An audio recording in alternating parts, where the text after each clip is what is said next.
Hey there, you're in the listening station, and today I'm reviewing Cracker Island by Gorillaz. I'll rate this album on a scale of 1 through 10, and we'll see if there's any tracks on there that make it to the listening station playlist. Most of the fans of Gorillaz have heard this album. I know I'm a little late to the party, but I did want to get this video out. And if you do have an opinion, please throw it in the comments. I'd love to hear it. Cracker Island is the 8th studio album by Gorillaz, and it's Damon Albarn, Jamie Hewlett, and their team of collaborators. And my initial reaction to this album was, wow, that was really short.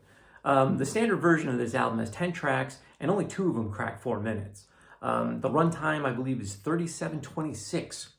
So by way of comparison, Jar of Flies by Alice in Chains, that had 7 songs, and it was 30 minutes, and that was considered an EP.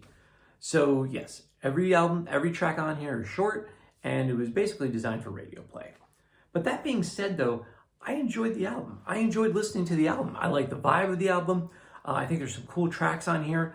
I also like that the album is tied pretty heavily into the lore of the band, which is really half the fun, really, of Gorillaz, is following the crazy antics of the band.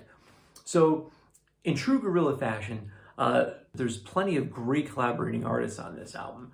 Unfortunately, I think only one of them really misses the mark for me, but more on that in a little bit. Let's get into the tracks. 6 of the 10 songs were released prior to the album dropping, so anyone who's going to buy this album probably was very familiar with the content before they were even able to get it. The album starts out with Cracker Island. It's the title track. Thundercat is on here. He's featured prominently. He's really great. This is a bouncy dance number with a lot of references to the lore. Thundercat, he's chirping in with the answer lyrics in a falsetto. But my only negative here is that, to be honest with you, it really got kind of annoying. It got a little, the feel of it was just very redundant. The sound was redundant. But if you're into that kind of repetitive club vibe, you might really like this. Who knows? Oil is the next track. This is their anti-war theme track. And this featured rock legend Stevie Nicks.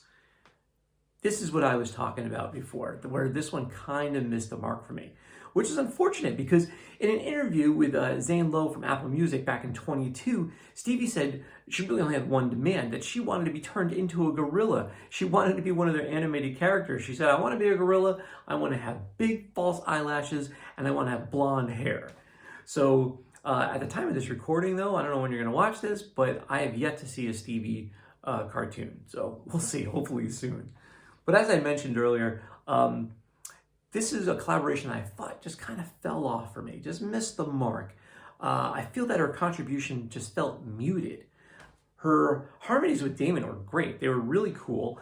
But unfortunately, she kind of just pops in for background flavor, and that's about it. They never really let her off the leash and let her, take the stage.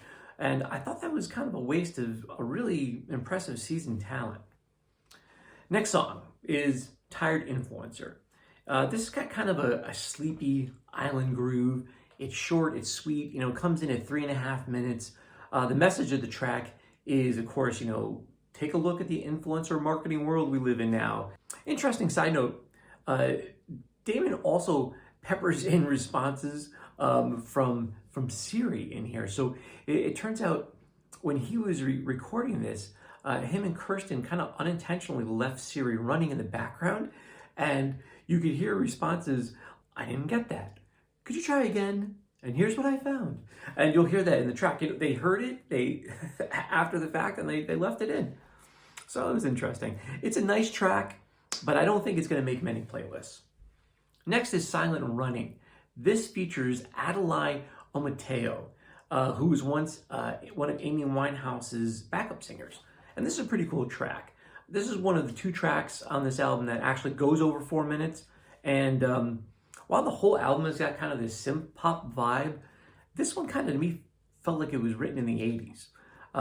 Another side note, so Silent Running is this nautical term for when a submarine is hiding on the ocean floor with its engines cut. But Damon uses it more to describe being in the zone. He said, quote, that sort of mesmerizing dreamlike state you get when you're just following some train of thought, end quote.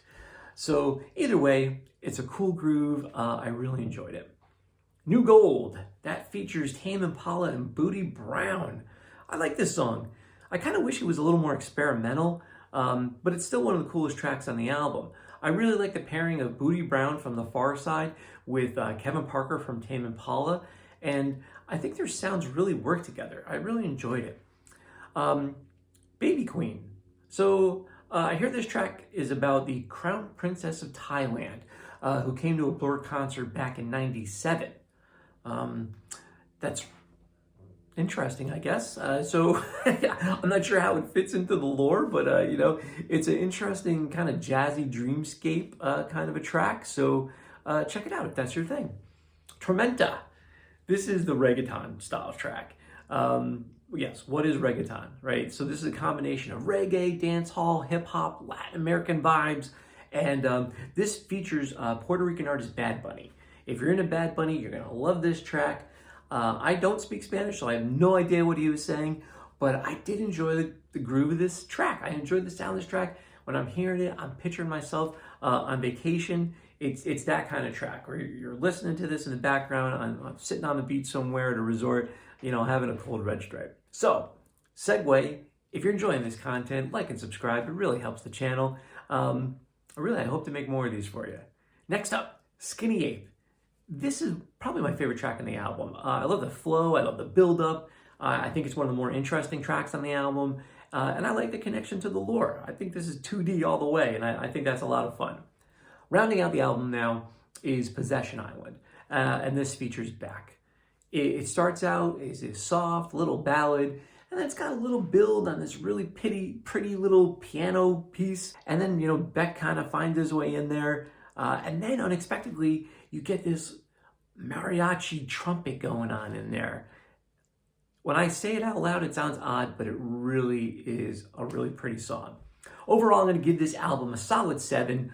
It's an album I've gone back to quite a few times since its release. But the big question, what tracks are going to make it to the playlist? The Listening Station playlist is available on Apple Music, and it's evolving all the time. It's always changing. I add tracks, I retire tracks just to kind of keep it fresh.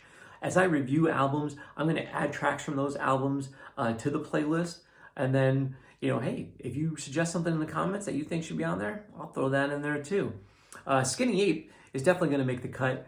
But what other tracks deserve this high honor? Maybe New Gold? Maybe Tormenta? I don't know. Let me know what you think.